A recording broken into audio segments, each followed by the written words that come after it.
Petro bajo la mira, el nuevo conflicto con Estados Unidos.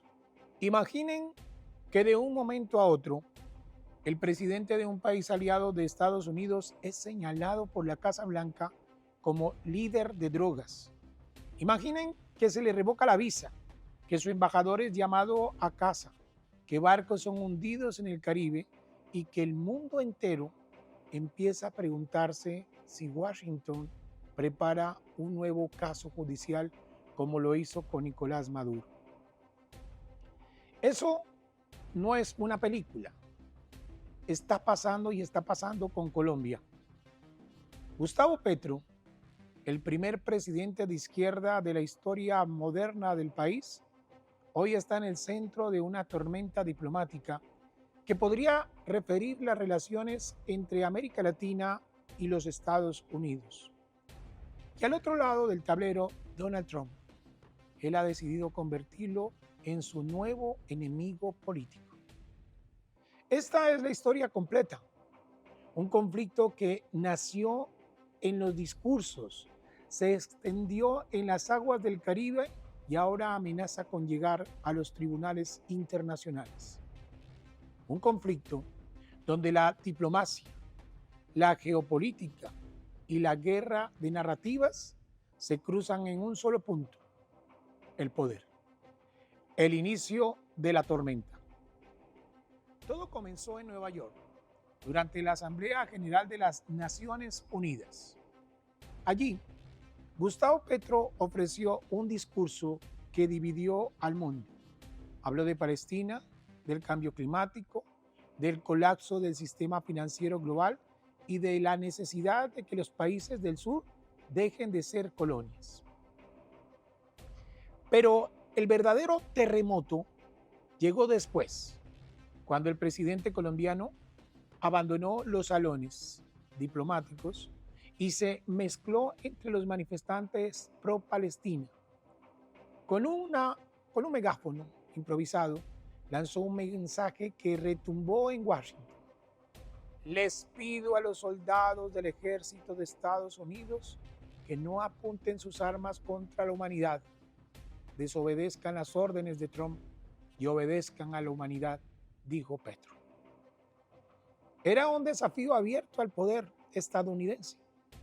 Horas más tarde, el Departamento de Estado revocó su visa enviando una señal inequívoca: la era de los gestos de cortesía había terminado. A partir de ese instante, las relaciones bilaterales comenzaron a erosionarse con una velocidad que nadie imaginaba. La Casa Blanca se sintió ofendida y Petro se sintió liberado. Por primera vez, un presidente colombiano no pedía permiso para desafiar a Washington. Las aguas del Caribe.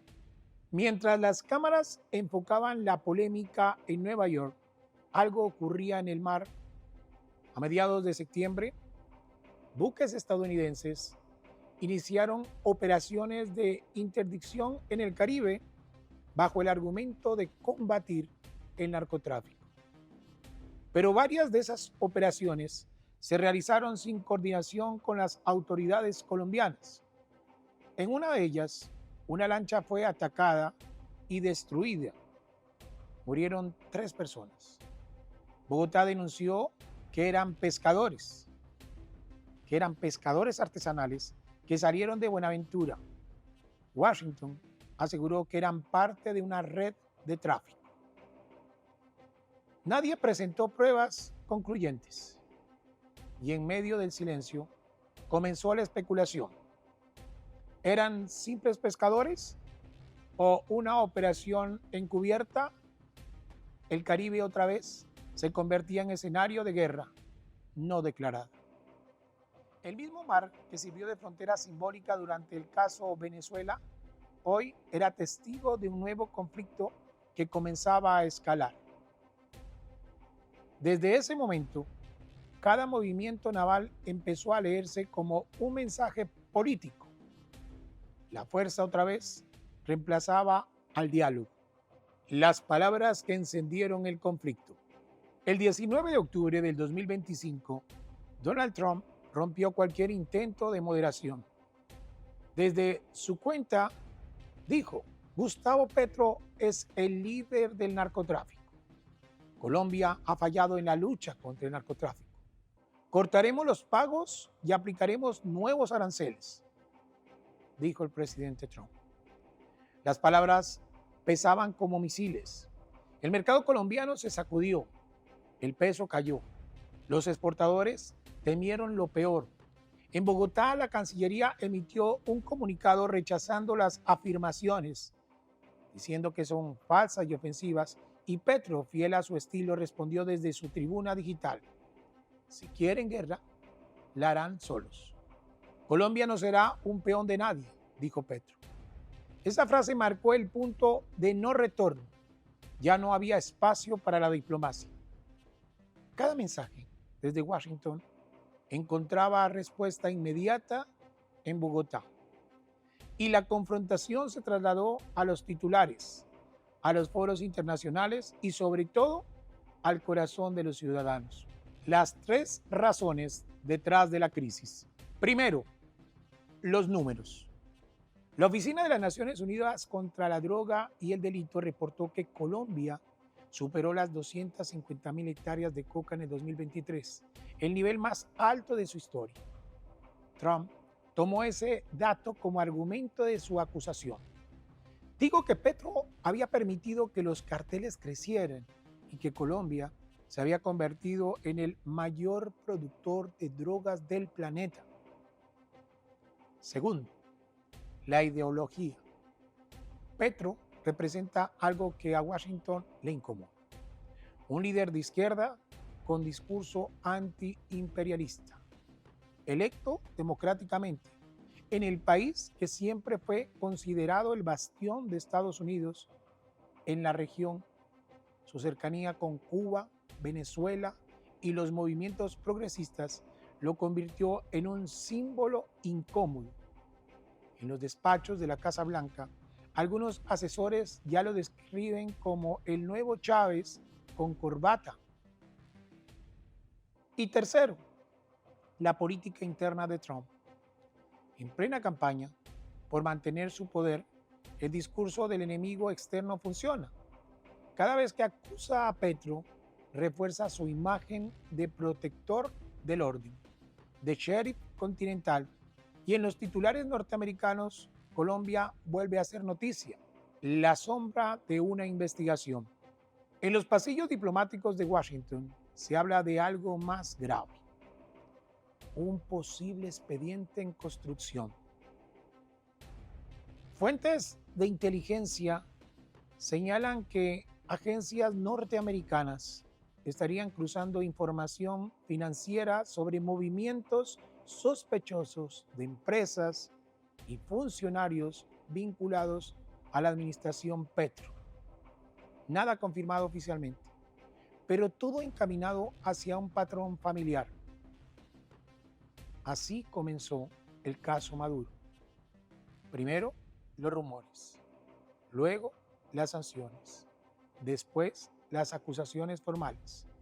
En el 2020, el Departamento de Justicia ofreció $15 millones por la captura del mandatario venezolano, alegando vínculos con el narcotráfico y el terrorismo. ¿Podría repetirse la historia? En teoría sí.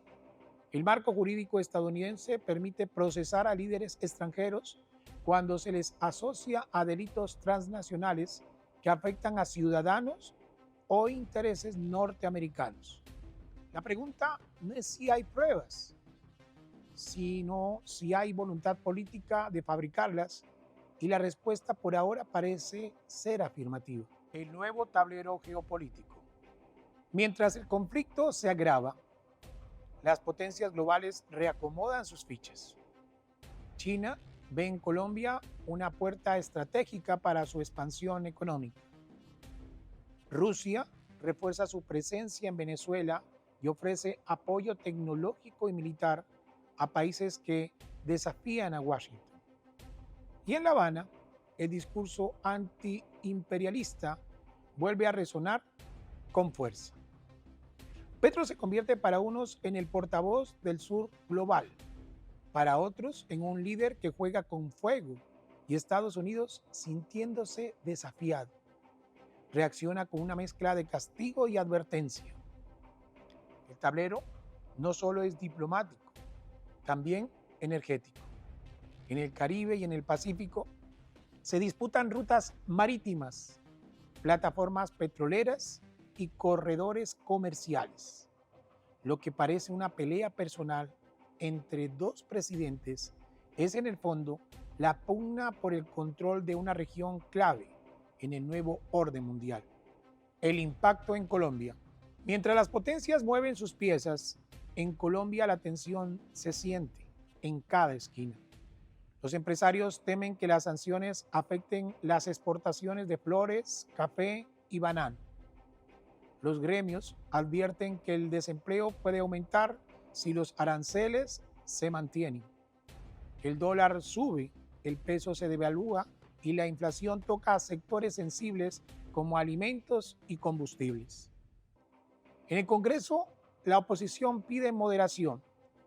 Los aliados de Petro defienden su discurso como un pacto de soberanía. La sociedad se divide entre quienes ven en él un patriota y quienes lo consideran un peligro. La política interna se fractura. Las calles son escenario de protestas y contraprotestas. Y mientras los medios internacionales debaten sobre la crisis en los barrios populares, el debate es más simple. ¿Valió la pena enfrentarse a Estados Unidos? Las protestas y las flechas. En medio de esta tensión, Bogotá fue escenario de una de las protestas más extrañas de los últimos años. Cientos de manifestantes se concentraron frente a la Embajada de Estados Unidos. Algunos grupos indígenas lanzaron flechas simbólicas, un acto que evocó resistencia ancestral, pero que terminó en enfrentamientos con la policía. Las imágenes dieron la vuelta al mundo y Trump no tardó en responder con otro mensaje. Colombia está siendo tomada por los narcos y los radicales. No habrá más dinero para un régimen corrupto, dijo Trump. Esa declaración fue interpretada por muchos como una antesala de una nueva ofensiva. Desde ese momento, la palabra intervención comenzó a sonar en los análisis internacionales. El fantasma de la judicialización. Washington ya ha mostrado su guión: acusación moral, presión económica, aislamiento diplomático y luego judicialización. Si este patrón continúa, el siguiente paso sería abrir un proceso penal en cortes federales contra miembros del círculo cercano de Petro. Los informes que llegan desde agencias de inteligencia de varios países de la región apuntan a que se están recopilando datos sobre flujos financieros, viajes y comunicaciones, todo bajo la premisa de construir una narrativa legal sólida. Pero el caso de Colombia es diferente al de Venezuela. Aquí no se trata de un gobierno aislado, sino de un socio con décadas de cooperación militar. Por eso, un ataque judicial contra Petro sería un cambio de paradigma. El fin del pacto táctico que mantenía a Colombia como aliado estratégico de Washington. Sería, en términos diplomáticos, una ruptura del sistema hemisférico entre dos narrativas. Trump asegura que lucha contra las drogas. Petro afirma que lo que hay es un intento de intervención. Ambos tienen público, ambos necesitan al otro para justificar su poder. Mientras tanto, la región observa cómo dos modelos chocan, el del control y el de la autodeterminación. En el fondo, lo que se debate no es solo la figura de Petro, sino el papel de América Latina en un mundo donde la independencia parece cada vez más costosa. El efecto dominó en la región. Los presidentes de México, Brasil y Argentina han optado por el silencio. Saben que cualquier palabra puede ser interpretada como alineamiento o traición. Chile y Uruguay llaman al diálogo. Ecuador, más cercano a Washington, apoya las sanciones. Y en Caracas, Nicolás Maduro aplaude la rebeldía de Colombia. Cada país calcula su posición. Cada movimiento redefine alianzas y mientras tanto, en los centros de análisis internacionales se habla ya de una nueva guerra fría latinoamericana. Una que no enfrenta ideologías, sino dependencias. El tiempo se acaba.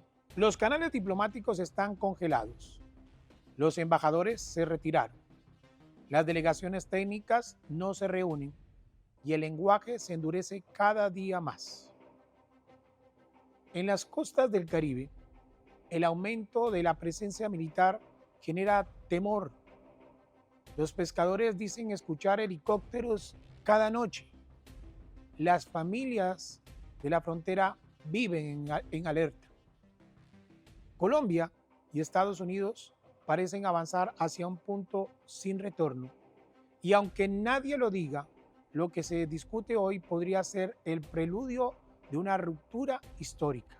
Un país en la mira. Colombia, que durante décadas fue el alumno ejemplar de Washington, hoy es el protagonista de su propio juicio político. Un país que siempre cooperó con la DEA, con el FBI, con la CIA, ahora es observado con sospecha. En las embajadas se respira cautela, en los foros silencio y en las calles incertidumbre. El destino de Petro ya no depende solo de lo que diga en sus discursos, sino de cómo responda a una maquinaria internacional que se mueve con precisión. Lo que estamos presenciando no es solo una pelea personal entre dos presidentes, es un síntoma de un cambio de era. La América Latina, que dependía de Washington, está dando señales de rebeldía y Estados Unidos, que antes intervenía con tropas, ahora lo hace con sanciones y estrategias judiciales. El choque entre Petro y Trump no es un hecho aislado, es la manifestación visible de un continente en transformación, una lucha entre soberanía y poder, entre independencia y castigo. Y como toda transformación genera miedo, esperanza y conflicto. ¿Estamos frente a una nueva forma de control político disfrazada de guerra contra las drogas? ¿O frente a un líder latinoamericano que ha desafiado demasiado a su principal aliado? Déjame tu opinión en los comentarios. Cuéntanos desde qué país nos ves y qué piensas de este conflicto. Queremos escucharte, porque tu voz también hace parte de esta historia. Suscríbete, dale super like y comparte este análisis, porque en Tu Barco no solo contamos las noticias, las investigamos, las analizamos y las conectamos con el mundo. Soy Wilson Barco y esto fue Petro bajo la mira, el nuevo conflicto con Estados Unidos.